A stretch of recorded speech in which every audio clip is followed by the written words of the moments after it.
Коом дегендерди Советтер Союзунда үйрөтө берип, мен ачытканда алгачкы общиналык коом, феодалдык коом, капиталисттик коом, социалисттик коом, коммунисттик коом.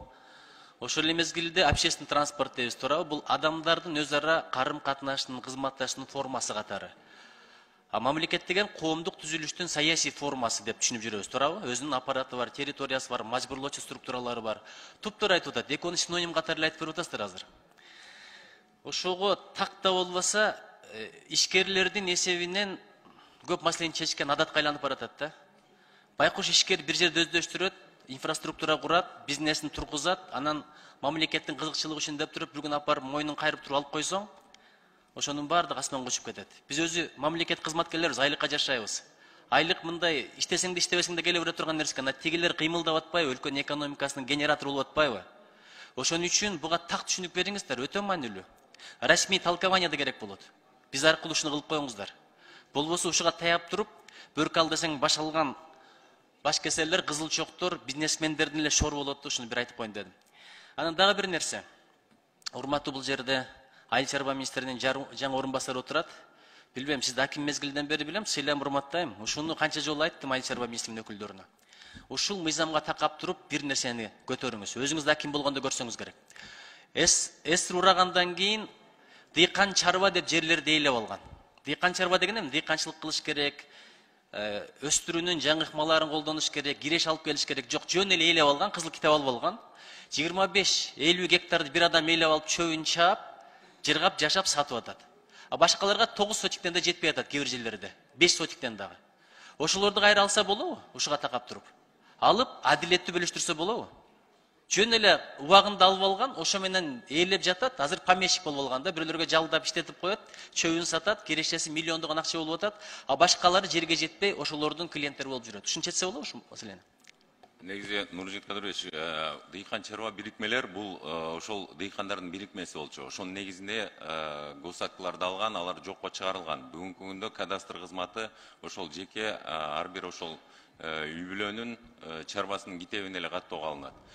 Дыйкан чарба бирикмелер бул ошол дыйкандардын бирикмеси болчу да. Бүгүнкү күндө дагы. Чөп чапкан жерлер бар го, чөп орчу жерлер. Ошолорду 50 гектардан, 40 гектардан ээлеп алгандар бар. А элге жетпей атат. Өткөндө канча жолу көтөрдүм ушул маселени. Дагы деле чечиле элек. Ал эле бул эле кызыл китеби бар экен. Бул эми коррупция маселеси. Чечсе болот муну. Ал жерге талап менен берилгенде, алдыңбы иштет деп. Ошону карап туруп аткарбаган болсо, алып туруп элге бөлүп берсе болобу? Адилеттүү кайра. Болот, кошумча дагы бул жана үлүш жерлер боюнча айтып атасыз. Үлүштөр менен биригип туруп ошол дыйкан чарба бирикмелер түзүлгөн. Ал ар бир адамдын үлүшү бар жерде. Ал эми сиз айтып аткан, эгерде бир жаранга тийиштүү боло турган болсо, эгерде максаттуу иштетпеген болсо, бул жер кодексинде дагы каралган, жаңы кодексте дагы каралган. Мен ошол боюнча сизге кат жолдойм. Сиз эл менен иштеген адамсыз. Көпчүлүгү теоретиктер отурат, асмандан түшкөн. Ошолор түшүнө албай эле койду да. Бул жакта жана галстук тагынган бойдон төрөлүп чоң койгондорчу. Бул жерде маданият министринин орун басары отурат. Бул мыйзамдын өзгөчөлүгү тарыхый мурастарды, эстеликтерди эске алыпсыздар. Ошолор мамлекетке тиешелүү деп атасыздар. Азыр черный археологтор деген чыккан. Бул жактан мыйзамсыз казып алып туруп, Лондондун биржасына сатып атат. Ошолорго каршы кандай күрөшөбүз? Урматтуу Нуржигит Кадырбекович, сиз абдан көйгөйлүү жана туура маселени көтөрүп атасыз. Өткөн жумада да Жогорку Кеңештин комитетинде бул маселе көтөрүлүп каралган. Бизде ошол жанагы Кыргызстандагы илим академиясы ошо археологторго открытый ачык лист берет, билесиз.